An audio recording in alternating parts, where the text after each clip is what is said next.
seem real enthused about that. Next section, next chapter is probability. And I sometimes start the semester and do the probability chapter first because it's a hard chapter. And it scares people into realizing, ooh, I'm going to have to study a lot for this class. But since it was a new book, I didn't do that. But just know that this section can be a little bit challenging. So plan on practice, practice, practice. Lots of practice, and ask your instructor. All right? If you get stumped on a problem, you can email me and say, I'm working on this problem, number whatever. Here's what it says. I don't know what to do. All right? Email me, come see me, call me. You may need a lot of help to get through this, but we'll get you through it. In statistics, this is not a probability course. So we don't do very much with probability, but you do need to understand the basics of what probability is all about. Because when you go to make statistical inference from data, it's all about probability. Right? What's the probability that in the population we see this if what we saw in our sample is this? Right? It's all based on probability. Okay? So what I'm going to do is I'm going to... I know you don't like this, but tough. I'm going to do it anyway. I have a PowerPoint presentation, but I want to use this just to get through the definitions fairly quickly without me having to write them all out. But as I always say, don't panic if I hit page down before you finish copying it all out. Why do I say don't panic? Because it's in the book. And I will post this PowerPoint presentation on D2L so you can get this. So you can always go back and fill in your notes if you didn't get the whole definition. Right? So sometimes it's better just to listen than it is to try to scribble everything down. Right? So probability, before I start going through all this, probability has to do with the chance that something will occur. So there's an implicit assumption there that that something is a random phenomenon of some sort. Right? So we define a probability experiment. That's what the way our book says it. I tend to say a trial. Right? If I take a 6-sided die and I roll it, that's a trial. Right? That's an outcome that is dependent on chance, on random occurrence. Right?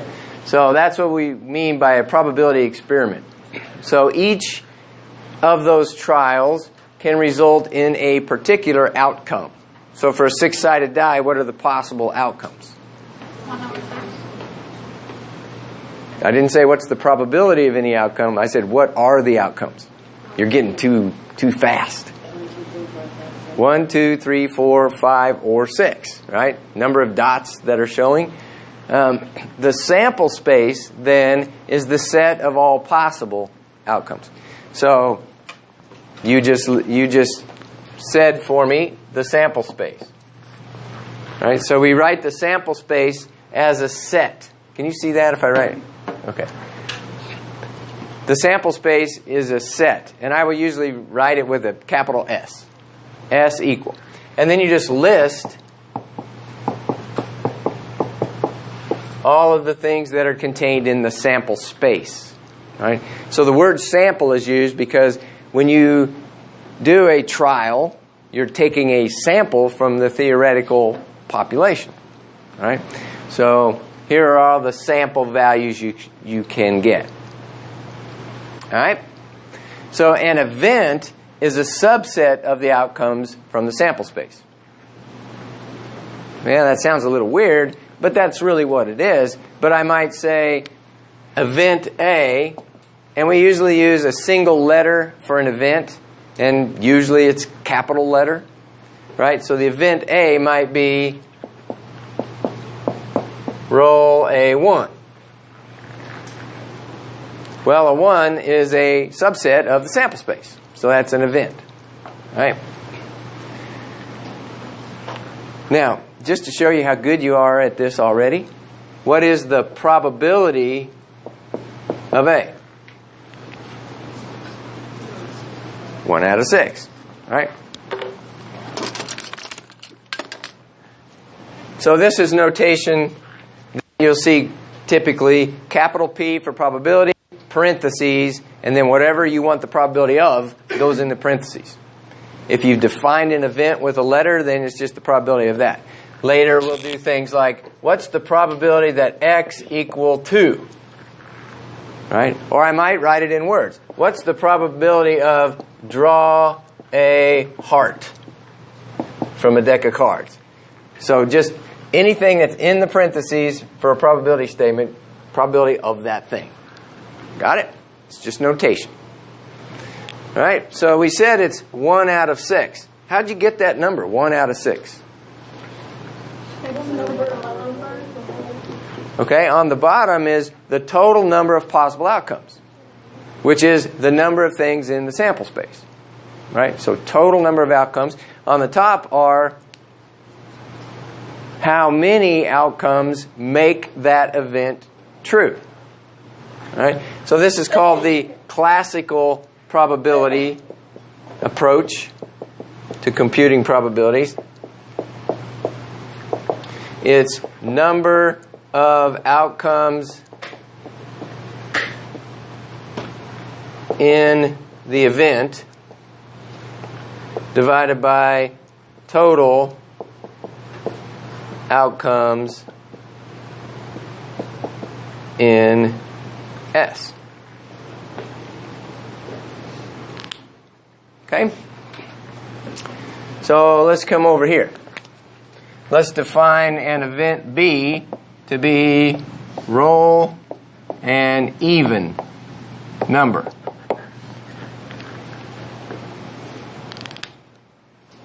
Right? What's the probability of B? 3 out of 6. Because there's 3 even numbers in the sample space. So the number of outcomes in that event, 2, 4, and 6, there's 3 outcomes in that event divided by the total number of outcomes. All right? So 3 out of 6. See, so far this is pretty easy, isn't it?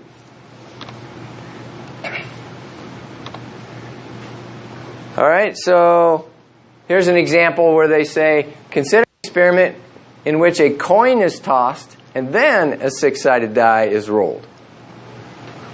So the outcome of a trial is the outcome of the coin and the outcome of the die together, right? So we can denote that with things like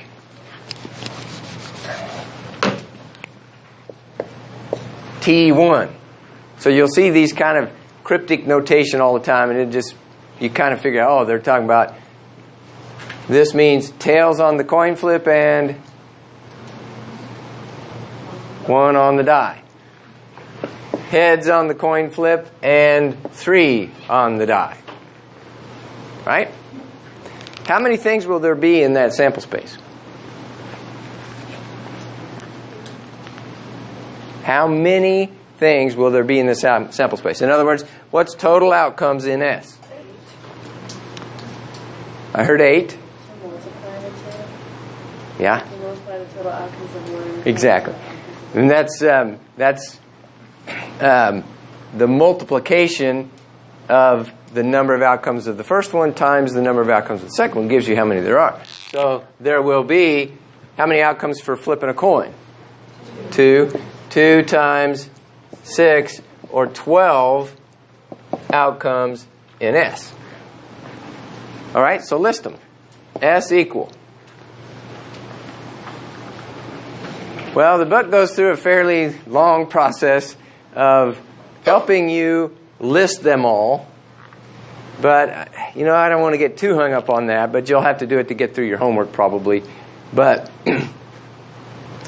the way we'll use probability and statistics, you're never actually going to list out the whole sample space. Right? These are trivial, textbook, early on problems, but there's 2 approaches to writing out all 12 of these things and making sure you don't miss any of them. One is be systematic, right? So start with all the T's. T1, T2, T3, dot, dot, dot, up to T6. Then H1 to H6. Right? Nothing too tricky there. So be systematic. They go through several examples of how to be systematic. The other is more useful, really, and that is to use a tree diagram. The book tends to write their tree diagrams from the top coming down, and I'm used to going from the left and working right. It doesn't matter. But the idea is to... actually, I want to keep that for a little bit, so I'm going to... Let's do the tree diagram here. Since I'm flipping the coin first, I'll make branches to every possible outcome of that trial. Heads, tails. Right? And then if I get heads on the coin flip, I now roll the die. I can get 1, 2, 3, 4, 5, 6 possible outcomes out of there. So, I need to make these all the same length. 1, 2, 3, 4, 5, 6. And then the same thing for tails. 1, 2, 3, 4, 5, 6.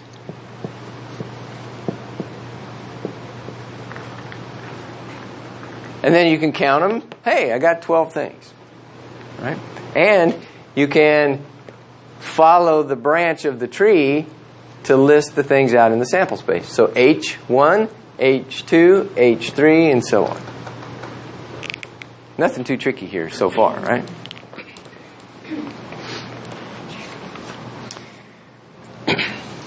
Okay, now, one of the examples that they have in the book,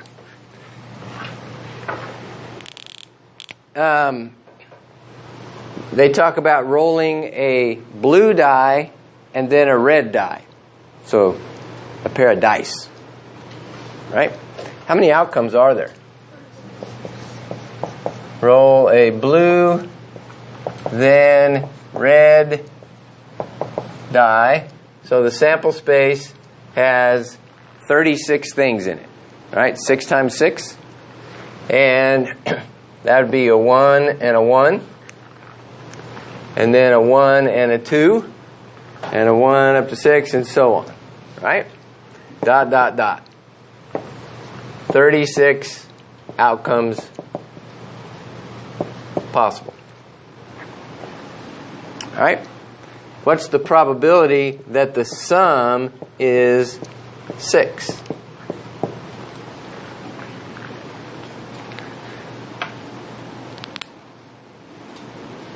Okay, it's getting a little bit harder, but that's still not too tough. What you can do, I'll page down here, and they got a nice picture of it, and I'm not going to attempt to draw this picture.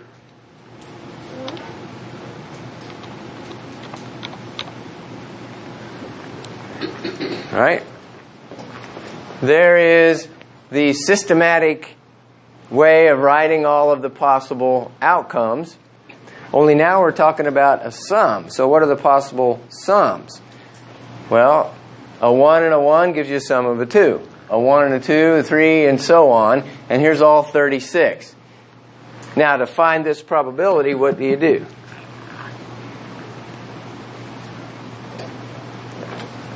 I don't know what big hawk cropped means. But let me get that out of the way.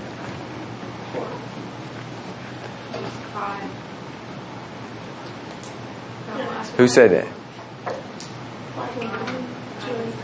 Right? The way, and I have it covered up with the other board, but the way you compute probability is number of outcomes in that event divided by total number of outcomes. There's 36 outcomes. How many of them have a 6? 1, 2, 3, 4, 5 of them. So it's 5/36. Right? What's the probability of a 7?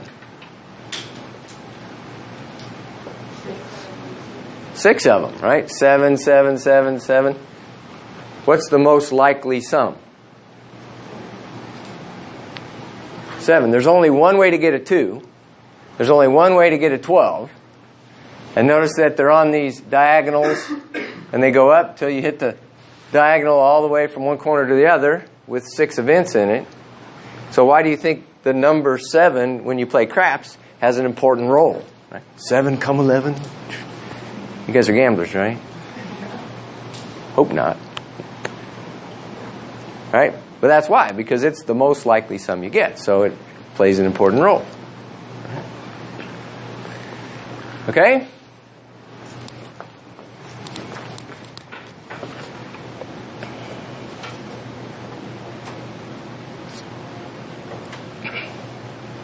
Here is a tree diagram for the birth order of boys and girls to a family. And they have 3 kids. So the first kid can be a boy or a girl. I'm colorblind, so I can't tell which is which. On the screen, the colors come through. But it looks like the one that looks like a dress is a girl, and the one that looks like a blockhead is a boy. Right? So, girl, girl, girl, GGG. Okay? So that's the sample space. How many items are in the sample space? What? No? Three children. How many possible ways are there to get 3 children? How many combinations of girls and boys are there? How many branches are there to this tree? 8. Where do you get 8 from the number 2? Right? You have 2 possible outcomes on each birth. 2 times 2 times 2. 2 cubed. Right? So 2 times 2 times 2 is 8 branches on this tree. Now, assuming that boy and girl outcomes are equally likely, you're just as likely to have a boy as you are a girl, what's the probability you get all 3 boys?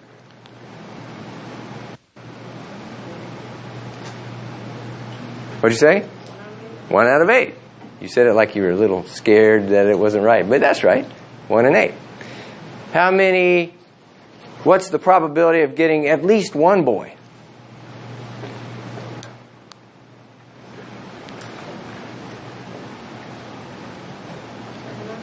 Seven out of 8. If you look at them, there's only 1 that doesn't have any B's in it. All the rest have at least 1 B. Right? If I ask you probability questions like, what's the probability of getting 2 boys and 1 girl? Then you just start counting, okay, how many of them have 2 B's and 1 G? There's 1, and there's 1. There's 2. 2 out of 8. So 1/4 chance that you get 2 boys and 1 girl. That's what I got. 2 boys and 1 girl. Okay, so that's using a tree diagram to help compute probabilities and to help lay out the sample space. The problem is that only works. This way of computing probability, the classical probability approach, number of outcomes in the event divided by total number of outcomes, only works if those outcomes are equally likely. Right? So right here I have, this is one of those paperclip things, right? Seen these? Only I took the little handle off of it because it was messing it up when I did it before. So I took that off. If I throw this up in the air and let it fall, it sounds cool for one thing, but it can land one of 3 ways. It can land like it just did, like that. Sorry, you can't see that. It can land like that, or it could land on its end, or it could land like that, right? On its side. So side, end, or call that back, right? So the sample space is side, end, back. Just using abbreviations, right? So what's the probability that it lands on the end?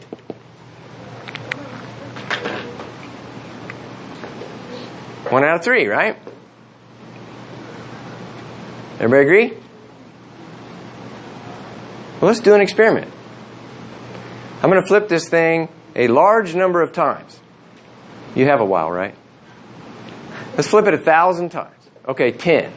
Let's flip it 10 times. And I want you to keep track of the data. Here we go. Number 1, back. So write a B for back. Flip number 2, side. S for side. Number 3, side. End.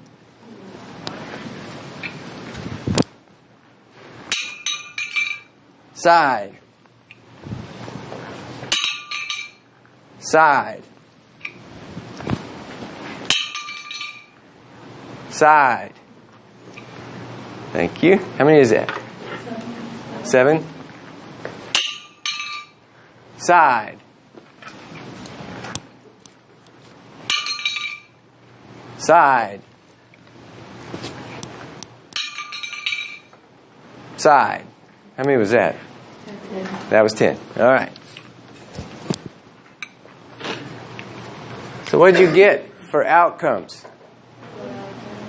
1 out of 10 flips gave us an end. Do you still think it's 1/3? Or do you think it might not be 1/3? What's the probability of side based on the 10 flips? 8 out of 10. And what was the other one, the back? 1 out of 10. If, that's not a 10, that's an 8. If this approach always works, shouldn't we have gotten approximately 3 in each of those? Right? What do you think? This will not always work. Or are you thinking, well, that sample size is too small? Okay. What we're computing here is known as the empirical probability method, where you just do the experiment a bunch of times and compute the frequency of the outcome divided by number of trials, which we will call that N, right? N is sample size. So I took a sample of 10 flips, and I got one of them as an N. Why does this not seem to work? Because this only works if outcomes are equally likely. Okay? So a big capital letter only use if outcomes are equally likely. Here's a more realistic example. Suppose I want to do a survey, and I want to ask people if they're going to vote Republican or Democrat. Right? 2 possible outcomes. They're going to vote Republican or they're going to vote Democrat. If they say undecided or something else, then we kick them out. Right? So 2 possible outcomes. What do you think the probability of somebody saying Republican is? You think it's half? Okay. Well, there's only 2 possible outcomes. Republican's one of the 2. But is this met? Are those outcomes equally likely? We don't know. If we did know that it was 50% before we started, then we wouldn't bother to do the survey. Right? Because you already knew. So you have to do surveys and things like that when you don't know what the probability of those outcomes are. You don't know if they're equally likely. Right? If I put 9 red marbles in a bag and 1 white marble in the bag, and I mix them all up, I reach in and I pull out a marble. 2 possible outcomes, red or white. What's the probability of red? 9 out of 10. I think I said 9 red, right? I already got lost. So they're not equally likely, so it doesn't work to say, well, there's 2 outcomes. 1 out of the 2 is red, so the probability is 1/2. See, there's an example where you can very obviously, oh yeah, what if I put 0 white ones in there? They're all 10 red. Then the probability of getting red is 100%, right? Or 1, probability of 1. So they must be equally likely before you use this classical approach to computing probability. If they're not equally likely, or most often you'll say, I don't know if they're equally likely, then you have to use the empirical approach. You've got to go collect some data. Okay? Now there's something known as the law of large numbers.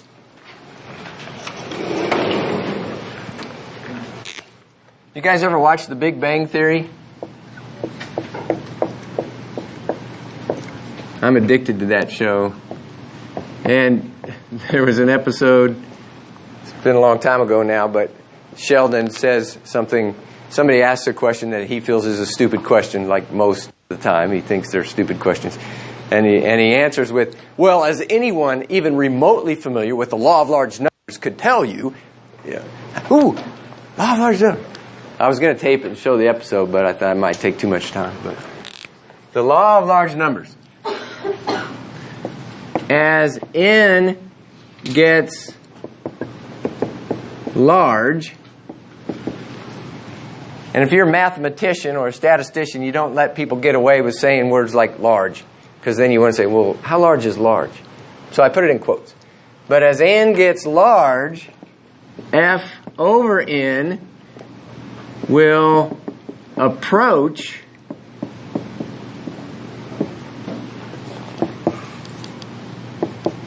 the true probability of the event.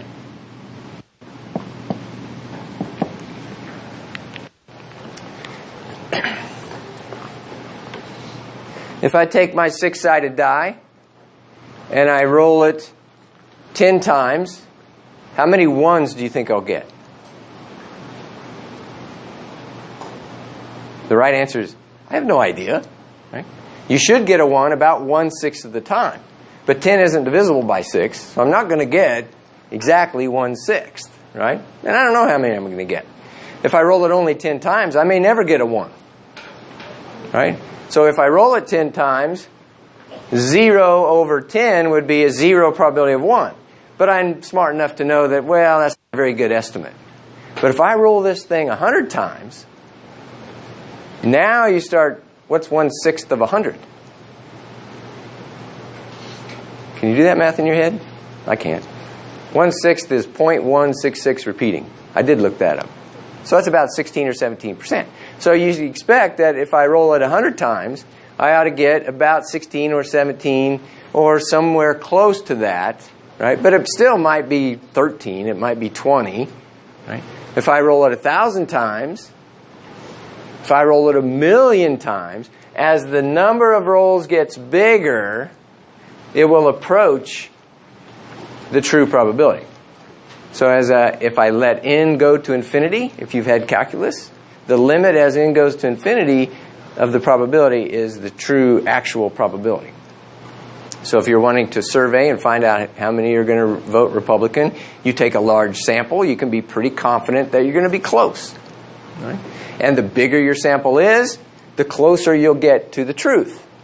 The less error there will be. Right? There's all kinds of political polls out now, right? You see them every day. And Donald Trump is leading with 29% of the Republican vote, right? And then down in the fine print, it'll say, with a margin of error of plus or minus 4% or something like that. That margin of error is based on the sample size. They can actually compute how much error there ought to be. You know, how close should it be to what we saw in that sample? Okay. Okay, there is a rounding rule for probability. And I'm sure they will want you to use this on the homework. The rounding rule says, when calculating probability, either give the exact fraction. So if it's, a problem like you're rolling die or whatever, or over there we have 8 out of 10, just leave it as a fraction. Right? 1 over 6, leave it as a fraction. Or round decimals to 4 places. All right? So leave as a fraction or round to 4 places. Now, probabilities, the way we've been computing them, are the same as proportions. What proportion of the time did we get this thing to land on the end? 0.1. But you could also say that as a percent. It's 10% chance. Right? A 10% chance. So if you think about, if I round to 4 decimal places, I'm giving percents to the nearest hundredth of a percent. And that's probably good enough. Yeah? So like for 8 over 10, could you simplify it or no? You sure could. You could simplify. When you take one of my tests, my recommendation is don't simplify. Because what if you do it wrong? You got it right, and then you simplify and you screw it up, and now I got to take a point off. Right? So don't. Just leave it as whatever fraction you get. And I actually like it better that way because it shows me the n in the bottom.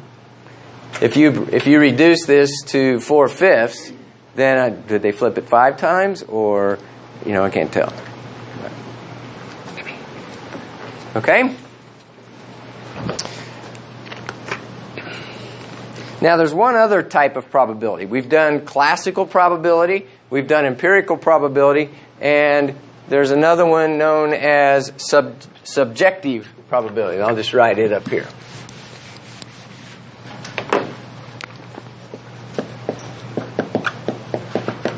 Subjective probability. Any guesses as to what that means?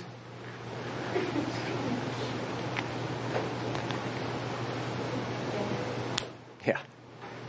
I affectionately refer to this as a WAG, a wild blank guess. Right? We'll at least give them the benefit of the doubt and say an educated guess. You hear examples of this every single day.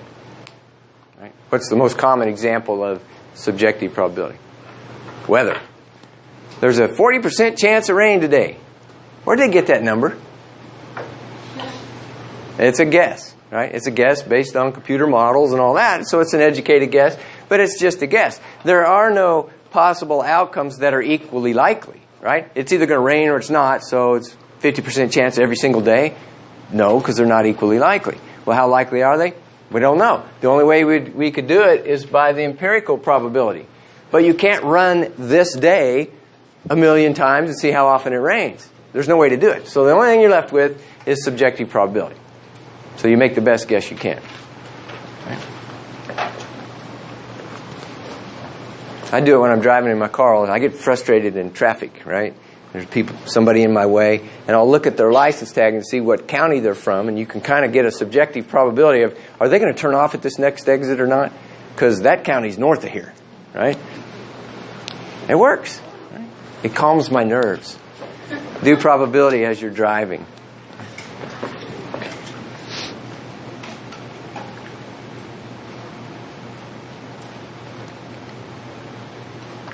Okay, this is just notation I want to show. We've already done this. This is the classical probability. And I took their slide and I edited it to make this word if italicized, bolded, underlined, and huge. Right? In other words, that's a big if. If outcomes are equally likely, then you can compute the probability this way. Number in the event, number in the sample space.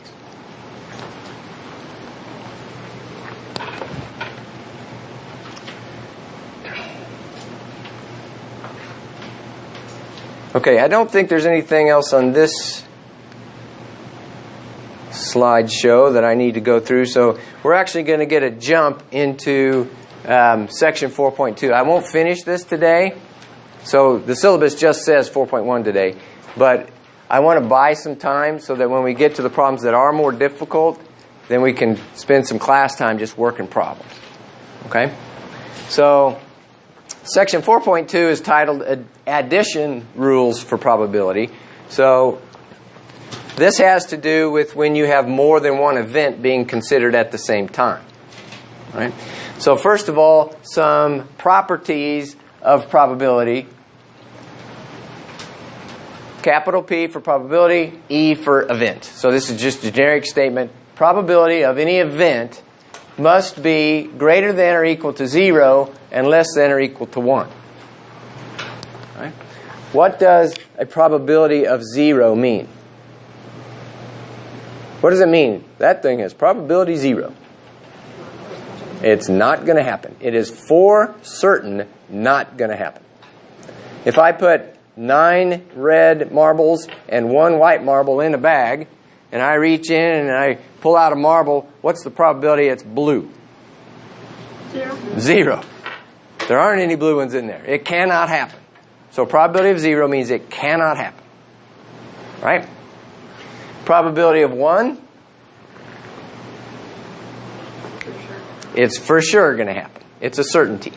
If I put 10 red marbles in, I reach in, I pull one out, what's the probability it's red? 1. Right? Or 100%. So the probability of any event happening is always between 0 and 1, and it can be 0 and it can be 1. Although those cases are kind of trivial cases, it's when it's in the middle that we care more about. Okay? Number 2 says, for any sample space S, the probability of S is 1. Right? So if I list out my sample size, that'd be like this one where I was flipping the little clip. If I flip this clip, what's the probability it lands on its side or on the end or on the back? That's the probability of the whole sample space. It's got to do one of those things because that's all the possible things that can happen. For an empty set, right, the probability of the empty set is 0. So in other words, the probability of something that's not in your sample space is 0. It's not going to happen.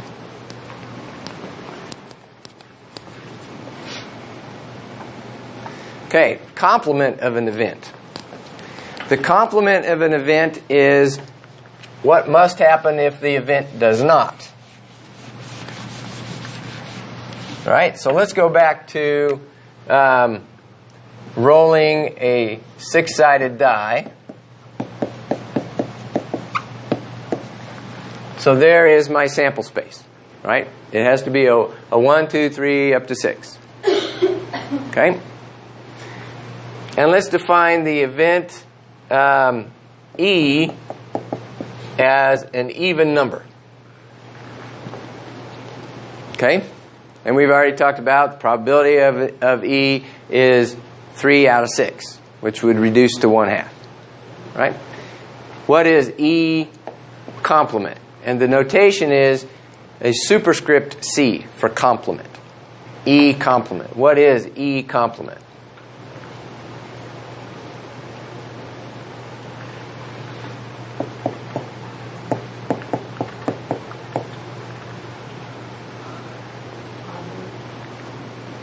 All of the outcomes in the sample space that are not in E.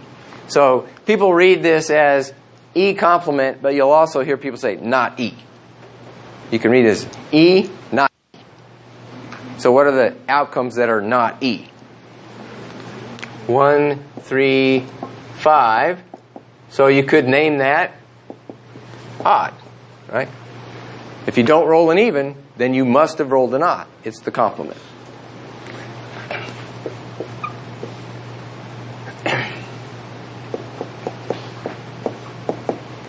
Okay, let's do, I don't like even and odd for this little example, so let's do this. Let's define A to be roll greater than or equal to 5. You get a 5 or a 6. What's the probability of A? 2/6, right? We're flying now. This is easy, right? What's the probability of A complement? 4/6. And how'd you get that?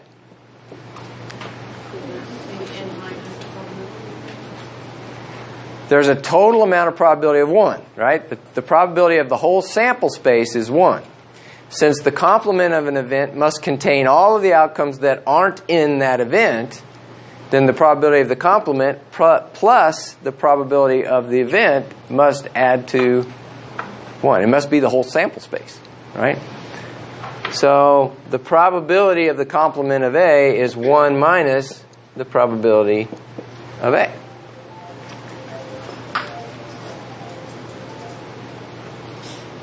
I like your ringtone, man. Right?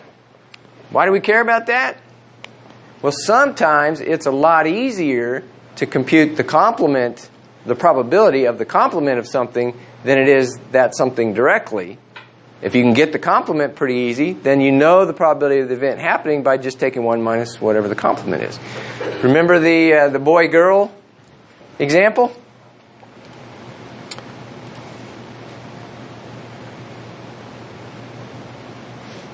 Somewhere? There. Remember this example? We did, what's the probability of at least one boy?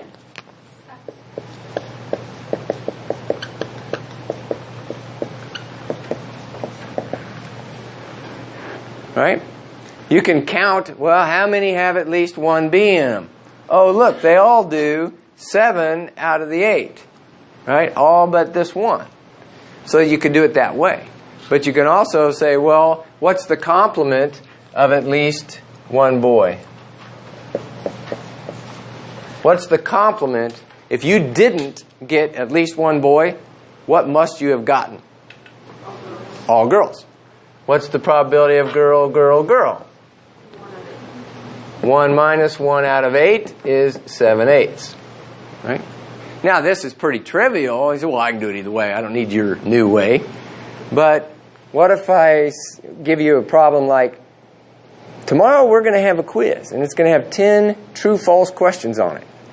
Right? 10 true-false questions.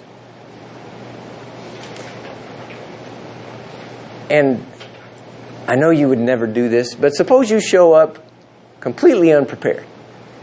So all you do is guess. Right? What's the probability you get at least one wrong? Well, let's draw the tree. 10 multiple choice questions, or true-false questions. So each has 2 outcomes, right? So question number 1, true, false. Question number 2, true, false. True, false. And I do this till I have all 10. How many branches am I going to have? How many branches did we have here? 8. 2 to the 3rd. Right? So keep going. It's exactly this same branch with 2 each time. Keep going till you have 10 kids instead of 3 kids. How many branches are there going to be? 2 to the 10th. Do you know what that number is? 1,024.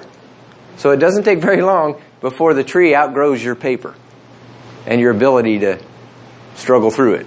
Right?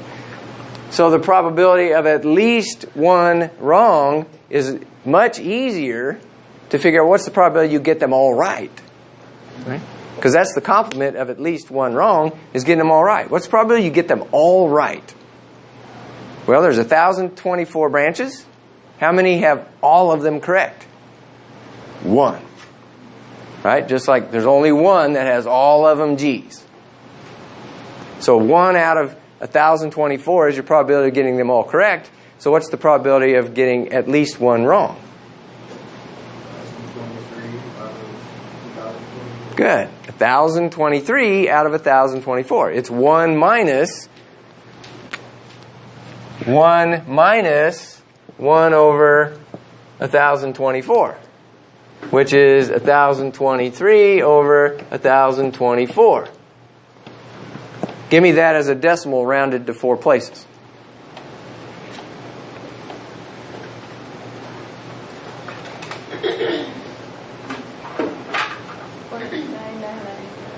.9990. In other words, you're almost certain going to get at least one wrong, right? So that's the complement of an event can help you compute probabilities. All right, now, probability of an OR statement. This is the last thing we'll have time to do.